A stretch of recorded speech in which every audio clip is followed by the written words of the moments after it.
ओम शांति। 26 अक्टूबर 2023 के बाबा के महावाक्य। मीठे बच्चे, अभी घोर अंधियारा, भयानक रात पूरी हो रही है। तुम्हें दिन में चलना है। यह ब्रह्मा के बेहद दिन और रात की ही कहानी है। प्रश्न: सेकंड में जीवन मुक्ति प्राप्त करने व हीरे तुल्य जीवन बनाने का आधार क्या है? उत्तर: सच्ची गीता, जो श्रीमद् भगवानुवाच है। बाप तुम्हें सम्मुख जो डायरेक्शन दे रही हैं, यह सच्ची गीता है, जिससे तुम्हें सेकंड में जीवन मुक्ति पद की प्राप्ति होती है। तुम हीरे तुल्य बनते हो। दूसरा प्रश्न: स्वर्ग के घनेरे सुख किस पुरुषार्थ के आधार से मिलते हैं? उत्तर: रोज की पढ़ाई और योग से। स्वर्ग के घनेरे सुख मिल जाएंगे, इसलिए पढ़ाई में कभी थकना नहीं। बाप टीचर बनकर पढ़ा रहे हैं, तो तुम अच्छे मार्क्स से पास होने का पुरुषार्थ करो। इसमें आशीर्वाद व कृपा की बात नहीं है। गीत: रात के राही थक मत जाना। ओम शांति। अभी यह गीत तुम बच्चों ने नहीं बनवाए हैं, यह तो फिल्म वालों ने बैठ बनवाए हैं। अर्थ तो कुछ भी समझते नहीं। हर एक बात का यथार्थ अर्थ ना जानने से अनर्थ हो जाता है। गाते हैं, समझते कुछ भी नहीं है। अब तुम बच्चों को श्रीमत मिली हुई है। किसकी? भगवान की। भगवान को ही भगत नहीं जानते, तो उन भक्तों की सद्गति कैसे हो सकती है? भक्तों का रक्षक है भगवान। रक्षा मांगते हैं, जरूर कोई दुख है, हमारी रक्षा करो। बहुत गाते हैं, परंतु भगवान कौन है, किससे रक्षा करते हैं, जरा भी नहीं जानते। भगत अथवा बच्चे अपने बाप को ना जानने कारण कितने दुखी हो पड़े हैं। अभी इनका अर्थ तुम बच्चे समझते हो। अभी है घोर अंधियारी भयानक रात, आधा कल्प की रात है। कोई भी विद्वान आचार्य पंडित नहीं जानते कि रात किसको कहा जाता है। यूं तो यह जानवर भी जानते हैं, रात सोने की, दिन जागने का होता है। चिड़ियाएं भी रात को सो जाती हैं, सुबह होते ही उड़ने लगती हैं। वह दिन रात तो कॉमन है। यह ब्रह्मा की बेहद की रात और बेहद का दिन है। बेहद का दिन सतयुग त्रेता और रात द्वापर कलयुग। आधा आधा चाहिए ना। दिन की आयु भी 2500 वर्ष है। इस दिन रात का तो किसको पता नहीं है। अभी तुम बच्चे जानते हो कि रात पूरी होती है, अर्थात 84 जन्म पूरे होते हैं, अथवा ड्रामा का चक्र पूरा होता है। फिर दिन शुरू होता है। रात को दिन और दिन को रात बनाने वाला कौन है, ये भी कोई नहीं जानते। भगवान को ही नहीं जानते, तो यह सब बातें कैसे जान सकते? मनुष्य पूजा करते हैं, परंतु समझते नहीं कि यह कौन है जिसकी हम पूजा करते हैं। बाप बैठ समझाते हैं। पहली पहली मुख्य बात है गीता को खंडन करने की। कहते हैं श्रीमद् भगवत गीता। गीता का पति है भगवान, ना कि कोई मनुष्य। ब्रह्मा विष्णु शंकर को देवता कहा जाता है और सतयुग के मनुष्यों को देवताई गुणों वाला कहा जाता है। दैवी धर्म वाले श्रेष्ठाचार्यों को देवताई गुणों वाले कहते हैं। भारत के मनुष्य श्रेष्ठाचारी थे, वही फिर आसुरी गुण वाले बन पड़े हैं। मुख्य धर्म शास्त्र 4 हैं और कोई धर्म शास्त्र है नहीं। अगर हैं तो भी बहुत छोटे छोटे मठ स्थापन किए हैं, जैसे सन्यासियों का मठ, बोधियों का मठ। बुद्ध ने बोधि धर्म स्थापन किया, वह कहेंगे हमारा फलाना धर्म शास्त्र है। अब भारतवासियों का धर्म शास्त्र है एक, सतयुगी देवी देवता धर्म का शास्त्र है एक, उनको श्रीमद् भगवत गीता कहा जाता है। गीता माता, उनका रचयिता है परम पिता परमात्मा। श्री कृष्ण की आत्मा जब 84 जन्म पूरे करती है, तब फिर गीता के भगवान ज्ञान सागर परम पिता परमात्मा से सहज राजयोग और ज्ञान सीख ऊंच पद पाती है। ऐसे ऊंचते ऊंच धर्म शास्त्र को खंडन कर दिया है, जिस कारण ही भारत कोड़ी तुल्य बना है। ये भी ड्रामा में एक भूल है जो गीता को खंडन कर दिया है। बाप अब जो सच्ची गीता सुना रही हैं वह निकलनी चाहिए। सच्ची गीता गवर्नमेंट को छपाना चाहिए। यह है श्रीमद् भगवानुवाच। बच्चों प्रति बाप डायरेक्शन देते हैं, अच्छी रीति लिखना चाहिए शॉर्ट में। तुम जानते हो सच्ची गीता से सेकंड में जीवन मुक्ति मिल जाती है। बाप का बन बाप से वर्षा लेना है, बीज झाड़ और ड्रामा के चक्र को समझाना है। गाते भी हैं सतयुग आदि सत, है भी सत, होसी भी सत। झाड़ को जानना भी सहज है, इनका बीज ऊपर में है। यह वैरायटी धर्मों का झाड़ है, इसमें सब आ गए। बाकी छोटी छोटी टालियां तो अथाह हैं, मठ पंथ बहुत हैं। भारत का आदि सनातन देवी देवता धर्म है, वो किसने स्थापन किया? भगवान ने, कोई मनुष्य ने नहीं किया। श्री कृष्ण तो दैवी गुणों वाला मनुष्य था। वह 84 जन्म पूरे कर अब अंतिम जन्म में है। सूर्यवंशी, चंद्रवंशी, वैश्यवंशी बनते बनते कलाएं कम होती जाती हैं।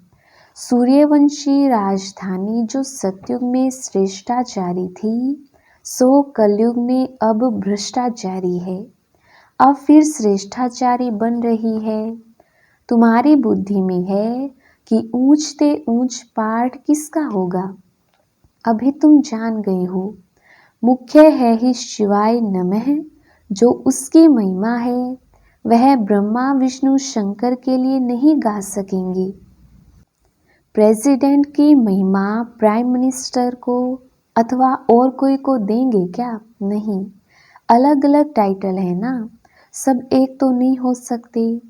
तुम बच्चों को अभी बुद्धि मिली है, तुम जानते हो क्राइस्ट को भी अपना क्रिश्चियन धर्म स्थापन करने का पार्ट मिला हुआ है। आत्मा है तो बिंदी, उस आत्मा में पार्ट भरा हुआ है। क्रिश्चियन धर्म की स्थापना कर, फिर पुनर्जन्म लेते, पालना करते, सतो रजो तमो में आना है। पिछाड़ी में सारा झाड़ जड़जड़ी भूत होना ही है। हरेक को कितना कितना समय पार्ट मिला हुआ है। बुद्ध को कितना समय पालना करनी है ये तुम जानते हो। भिन्न भिन्न नाम रूप में जन्म लेते रहते हैं।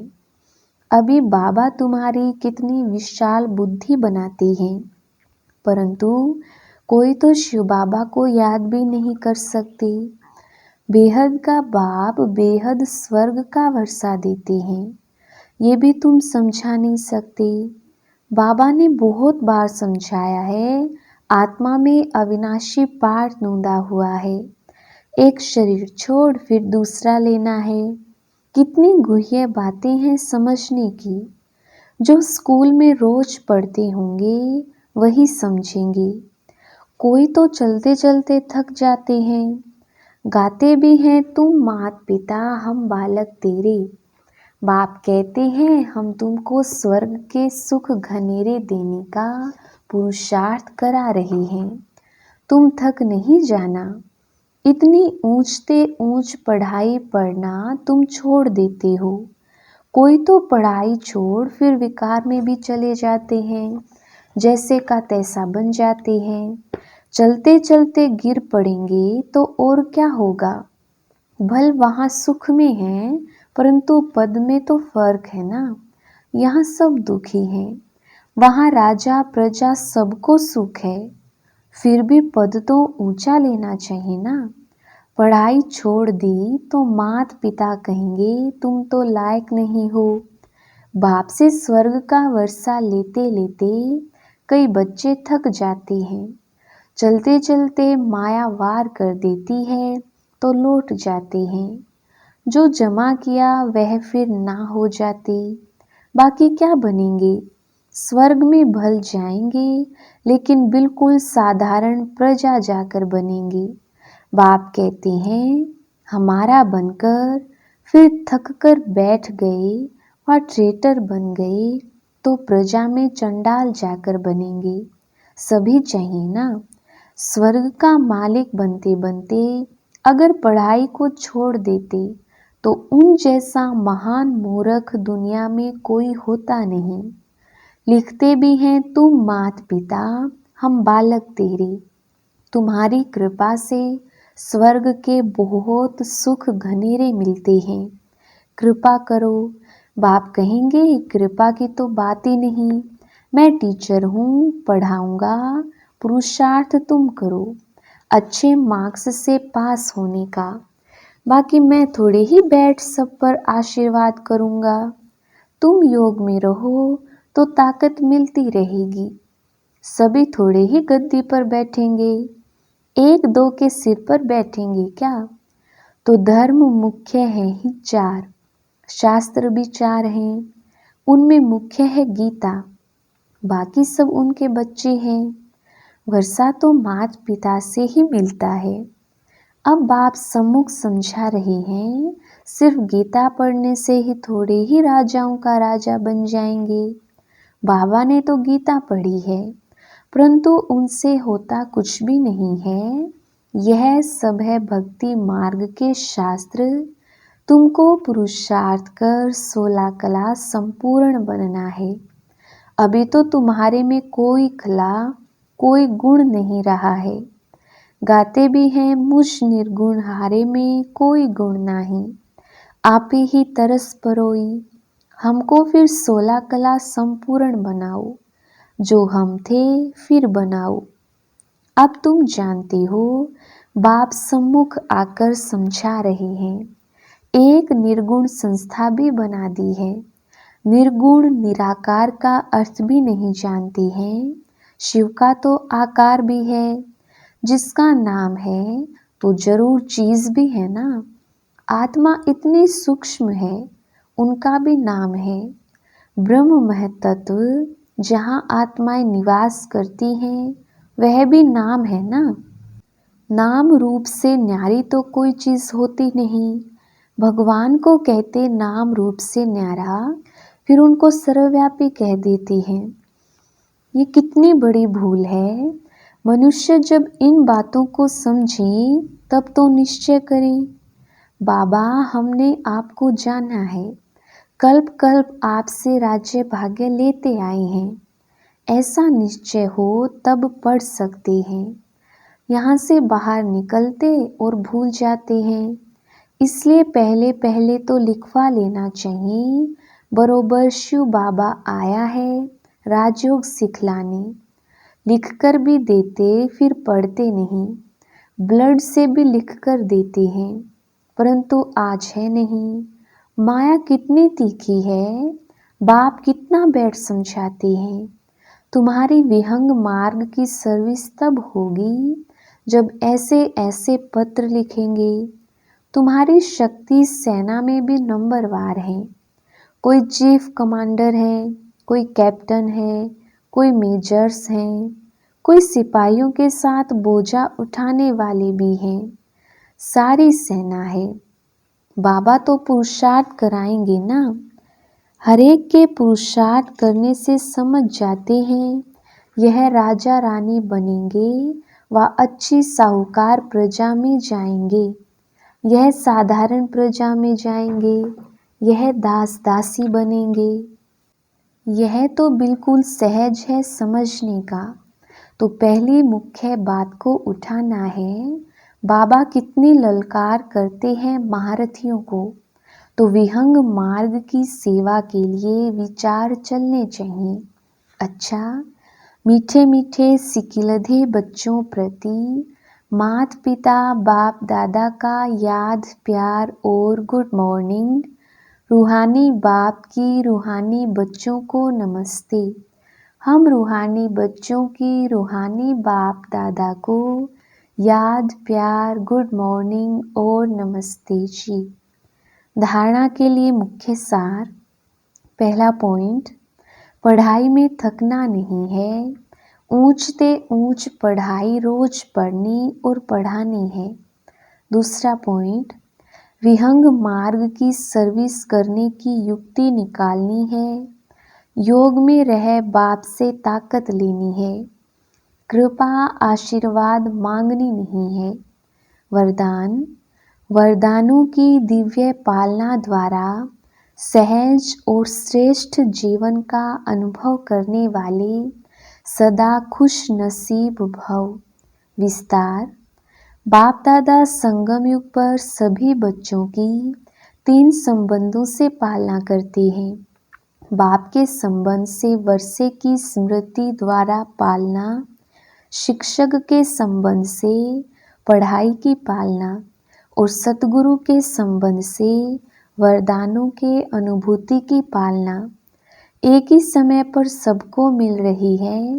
इसी दिव्य पालना द्वारा सहज और श्रेष्ठ जीवन का अनुभव करते रहो।